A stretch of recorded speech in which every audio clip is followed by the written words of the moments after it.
Hello, guys. I'm Ethan Woodworth. I am back again with the Stoics Alpine podcast. And today I have a great guest, Ryan Kerrigan. Introduce yourself, my man. Hey, man. Thanks for having me.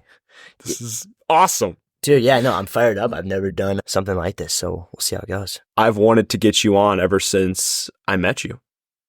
Yeah, I remember you telling me about it a while back, and it's just like, I was always wondering when that would happen, but no, here we are. Here it is. Probably a year and a half since we first met.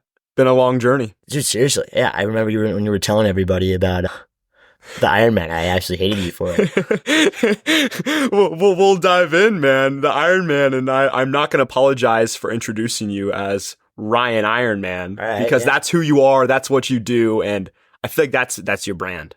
Yeah, so I was 18 when I did my first Ironman. It was kind of just a goal I had since like earlier that January. It was 2021, I think, or 2022. It was 2022, right before freshman year of college. What month?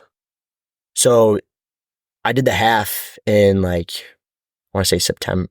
Yeah, September. And then the full was in August. That was, I know. So when I met you, you just got off the Ironman. Right. Yeah. I was still, I want to say I met you it was the first week of school. At that point, I was probably 1 week out of it. Dang. And I was more than ready to start doing the whole social life over training 24/7. And I think I got that vibe when we met because you weren't telling me or anybody else about it. Right. You were fresh off of it. Right. Totally. Yeah. It's, a lot of people make it their entire personality. And I kind of wanted to take a different approach and kind of just, show other qualities rather than just one. And obviously, I never want to boil down your personality to an Ironman, but you obviously no one can deny, especially at 18 years old, that is an incredible feat. Yeah, certainly. No, I look back on it and I don't really believe that it happened. And I think even after when I finished, after I finished, I started crying. And then the next day I was I didn't actually believe I actually did that 8 hours before. I didn't think you cried. Oh yeah, no, it's the only one time I've probably cried from emotion, and it was just very overwhelming sense. So would you label that your greatest accomplishment? Yeah, certainly. Okay. Yeah. And what pushed you to achieve that from the get-go? If you were to rewind the track here, I knew you after the Ironman. Right. So I don't know where this inspiration came from. I don't know the genesis. What happened? I tell people probably 3 different reasons, and they all kind of just cycle around. Probably the real reason is that I was very deep in a deep hole at that point in my life where I didn't have a lot of excitement or anything I was really doing that was fulfilling me. I saw all these other guys doing what they wanted to do or getting something huge for them. Yeah. And I think that kind of just pushed me to be better. And so naturally I just started turning and thinking about how that what would be the greatest thing that I could do. And then I did it. I think that is one of the highest things you can, in athletics, that's one of the highest things you can aim for. Yeah, certainly. And that's why I want to ask you, having completed it, do you think, what more is there to do? Obviously, I know you're an extremely driven person still, but how do you manage that? Having kind of reached that peak in maybe some people's eyes. It's a very difficult question. A lot of people see it as, all right, he's done the hardest triathlon that he can do. Yeah. And while that is true to an extent, you could also look at it as, well, he's completed this one part of his life. So now let's move on to something else. So for me, whenever I complete a goal, it doesn't really end right there. It's kind of just okay, what's the goal after that? I don't think I've ever fully reveled in what I've done. It's kind of a big problem I've always had is because it's always just a cycle. Yeah, it's a need to keep on doing more. So with that being said, where do you think you're going to find that ultimate fulfillment? Is it going to be just this cycle until one day you drop dead, or are you going to have a moment you think where you're going to be this is who I am and I'm okay with that? It's a very good question. I think a lot of people could argue that, you know, it's all about being, present in the moment, being very appreciative of what you have. I think what drives people to be like happier and like, fully fulfilled is going through, pain almost. Yeah. It's a Yeah. grind. And that's why, you start crying at the end of the Ironman, is because you've gone through so much to get to this point. So when you get there, it's just like, oh, wow. Which is like, I would say it's just going to continue to be a cycle. I mean, have you ever felt fulfilled just doing a normal level of stuff? No. And I think that's the same trend every man is kind of on, whether they want to admit it or not. We want excellence. Women as well. Like you are chasing excellence, and that is what's respected in society. And I'll be honest with you, I think there's a certain level of prestige that comes with it. Because whether you want to believe it or not, when people hear, Ryan, you ran an Ironman, there's a level of innate respect given to you in that room. Definitely. I'm sure there's a certain level of people that like doing the Ironman, but I'm sure that more of them like talking about doing the Ironman. I think a lot of people wouldn't be doing the Ironman if they couldn't talk about it afterwards. Well, you used to tell me too that you were waiting for all the chicks to come talk to you after you did an Ironman, but you finally have a girlfriend now. Yeah. So I guess it's worked out. Yeah, it's I can't directly say one influenced the other, but I'm not going to say it didn't either. It was, it's an accomplishment to have on itself. I think, you get more appreciation from guys because it's just like they understand fully what that means. Yeah. The sacrifices. Certainly. Yeah. It's kind of just like making a D1 sport. Yeah. It's the same kind of like, oh, wow. All the heartache, the time sacrifice, time lost to other things you could have been doing. Right. Exactly.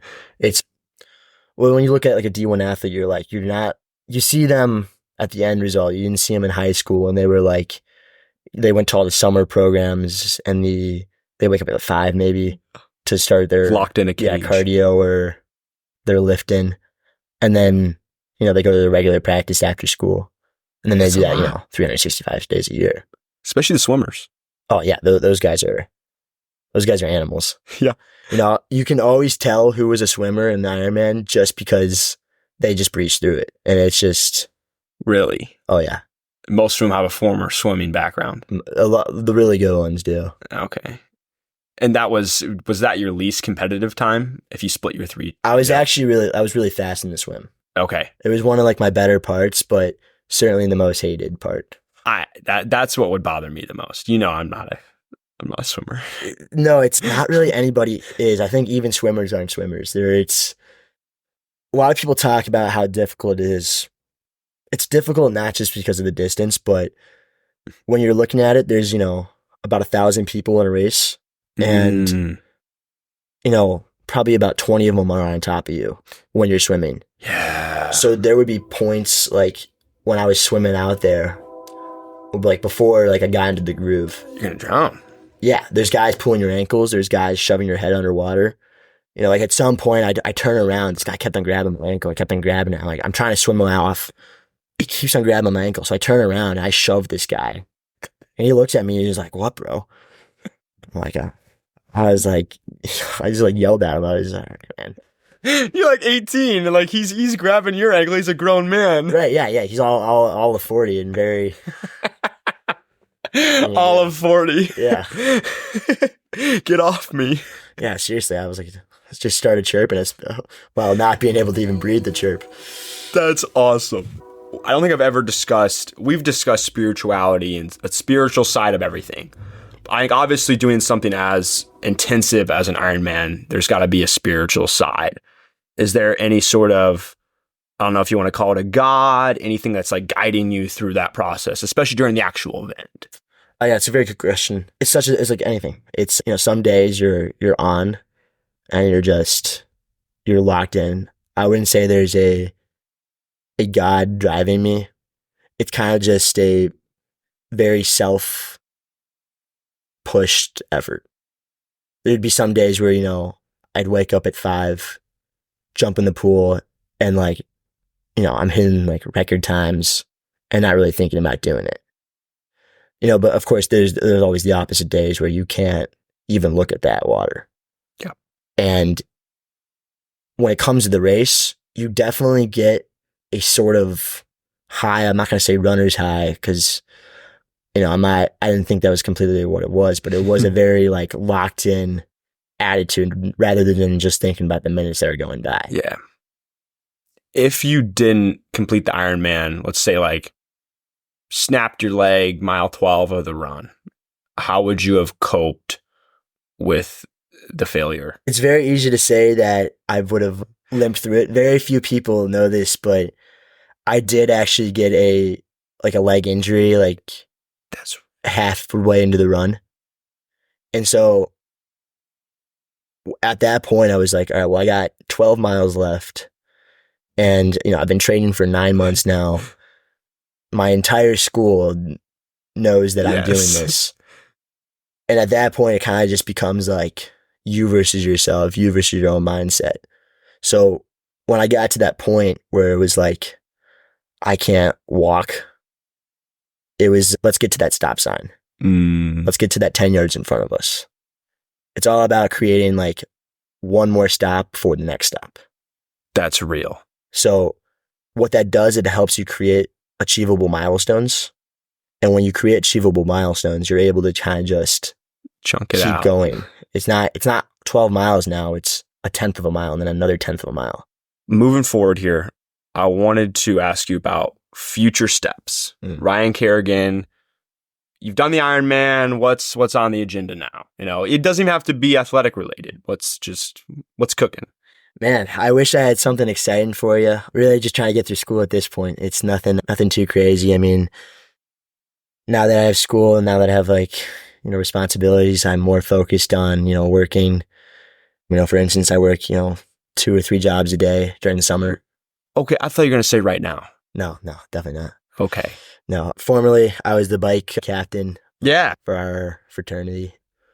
But, it wasn't the most fulfilling that I could have had, so it didn't work out. And it's funny because I just had TK on and he's going through, I think, a similar debate. I'm sure me and TK were in the same situation last year. We were both pledges and we were both pretty athletic, pretty well versed in the cardio aspect, and we were both just like, it wasn't our favorite thing ever. Is your team let down? There was a lot of disappointment. Yeah. Yeah. So, there was a lot of expectation for this year. I recruited some kids, or a kid outside my house that was also another Ironman, actually. Oh, seriously? Right, yeah. And, he's more than stoked to join. We were looking strong. And then we had some solid other kids come.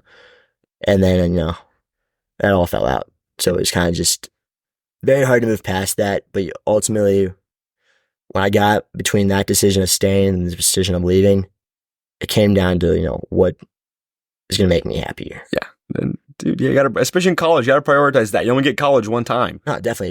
If you're spending your entire college life doing what you don't want to do, you're doing it wrong. And I think that's how I felt last year. But this year, I'm definitely kind of way more in the groove of like, I'm doing what I want to do.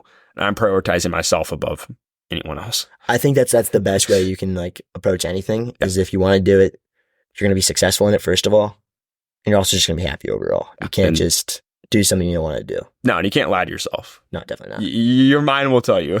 No, definitely. Yeah. If you're doing something you don't enjoy doing, but you're doing it anyways, maybe for I don't know if it's clout or whatever. for maybe the resume builder. Yeah. It's ultimately still going to hurt you in the end. Yeah. And when I was deciding whether or not to be the bike captain or not this year, it came down to, all right, well, on one hand, I can have this nice little leadership build on your resume, one little bullet point. Right. Yeah. That's going to that may or may not get you a job. Yeah, right. It can matter for all of 5 seconds. Yeah. Maybe it gets me in front of a different guy, but beyond that, it's going to come down to way more other things. Yeah. Or I could do what I want to do now, which is something completely different. Yeah. Well, good, man. I'm proud of you for I think that's a mature step to make and a big one. That kind of sets a tone for your entire life. It's a very tough decision for anybody to make, but it's a solid one at that. I see a dude at the Iron Pit with an Ironman shirt. Oh. And I'm wondering if it's the dude in your house. It's a good question. It's like it's definitely the Ironman logo. It's on his shirt, and he looks like our age. Interesting. Yeah, I couldn't tell you for sure. I mean, okay, he's a little taller. Yeah, I mean I think there's about five Ironmen at Indiana University. Really? Yeah. How do you know that? So is there a group chat? No, there's no group chat. At least not one that I was invited into. They don't let me anywhere anymore. No, I think so. Most of them, because at least 3 of them biked last year. Okay. And so we would all know each other because we all had the same merch, same gear. Yeah, and it's it's a cult. Yeah, no, seriously, yes. Can't get away from them. And if they're not training for one or they haven't done one, they are training for one. Yeah. And they'll tell you about it. So it's kind of just, it's interesting to see.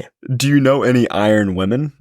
I don't. I have not met an iron woman. All right, so no iron women. Are you going to get an iron tattoo? It's always been up for debate. At this point, no. Yeah, I haven't ever been into it. I just don't know. I feel like at this point it's too late. It's been 2 years now, or 1 year, I guess. 1.5 years. Yeah, I feel like you got to run another one to keep it fresh. I was going to say, you'll get the tattoo after. Yeah, you can't do that then. It's just, get it one time. Get it on your ass, man. Show it. It's a little bar joke. I might. Yeah, maybe the next time I'm in like Nashville or something, I'll just, little drunk venture. That'll help you out on the streets. Yeah, no, I'll show it to my mom and she freaks out. Yeah, it'll be okay. So would my mom. Yeah, she would actually kill me. No tattoos. No, I was raised on just no tattoos. Yeah. Period. Yeah, same. Yeah, I was told that I was gonna probably be in a gang if I got a tattoo. Fair enough. This is where we're from. Yeah. Then she showed me the movie The Outsiders, and then I was sad from there. We read that in middle school. Okay. Greasers. Yeah. With Tom Cruise is like the main guy. I never watched the movie. Yeah, you're good. Don't worry about it. Halloween costume one of these years. Have you watched Die Hard? Dude, of course. I just watched it like a week ago. Oh, you did the first time? First time with my parents. Really? Awesome. Yeah, dude, it's phenomenal. Like one of the best action movies ever. Yeah, no doubt. Awesome. Dude, it holds the test of time too. It's not like I thought it was going to be corny. When I started it, I was like, Mom, Dad, like I'm not here for a corny movie. Like this is it's gonna suck. Dude, no, it's one of my favorites. Yeah. And now there's a lot of argument about this. Is it a Christmas movie or not? No. Yeah, I see it. No. It has Christmas in it, but it's not really like, based around Christmas. There's no like I don't remember correctly. I don't think there's like really many decorations, and for me, it's the music. They don't play Christmas music. I guess that is true. Yeah, they don't play Christmas music. I think at the end they play a little bit after like the whole ordeal is done, but it's not a Christmas. Yeah, they might as a little joke or something, but yeah, definitely not a Christmas movie. I mean, I used to think it was, and I'll still say it's my favorite Christmas movie, but yeah, we both know it's not. So no, I'm glad that you think it's just as epic as I do, because that was. Dude, by far, top 10. I'd swing it in my top 10. Probably like top 5 action movie. Yeah. And like you said, like Test of Time, it felt like it was modern day, but what, it come out in mid 90s? It's probably maybe earlier than that. Earlier than that? 80s? I don't know. Good shit. Because Home Alone came out in the 90s. Yeah. So it had to be earlier than that, because it's low key. Like I think it is the 90s. You think so? I think it is. Like I'm trying to visualize the little thing I saw. I think it's the 90s. Makes sense. Maybe. We'll fact check after this. Yeah, no doubt. You know the Fresh and Fit podcast? No. It's like these 2 guys, and they bring in like 4 or 5, 6 girls. Oh, that's awesome. Yeah, and they just talk about random stuff. Are they all the same age or different ages? Pretty much within a 5-year like age difference. Okay, I'd be into that. Yeah, I'd say it's challenging. You got a lot of personalities there, but it's definitely interesting. That sounds rewarding. Yeah. We'll get a version like that sometime. I've always wanted to do a group podcast. That'd be interesting. Never have. I think bouncing off ideas off each other, even you just get 4 guys. I just think it'd be like really choppy. Totally. It'd go in like 1,000 different directions. Oh, it could. As a listener, I feel like I wouldn't really like that. That's why I think not a lot of people do group podcasts. It's not very one theme, which like a lot of people like listening to podcasts for one theme. You know, you listen to Joe Rogan, you want to listen to the alien episode because you want to hear about aliens. You listen to the ancient history or exactly. politics. You want to listen to the David Goggins episode. You're expecting to hear about David Goggins and his ultra marathons. Or Bernie Sanders, and you just want to hug some trees for the day. Yeah, exactly. Yeah, you just want to save the turtles. No one's kicking you. Yeah, exactly. Well, dude, I feel like we've bounced around a lot of topics here. Did you have anything else you wanted to ask or add in? No, man. I'm excited that you're doing an ultra, though. I think Taking it from you, dude. I think I've always said this to other people who've told me about it. There's two people that have always had confidence. You know, people tell me all the time, I'm going to do an Ironman eventually. I can't. I'm going to do one when I'm older. I'm always like, oh, okay, yeah, sure, whatever. You and Will Karnick both said that you're going to do one, and I believed both of you. And I think that's because you guys just both have the attitude for it and a very certain mindset that can't really be fought with. And I think that attitude will take you far.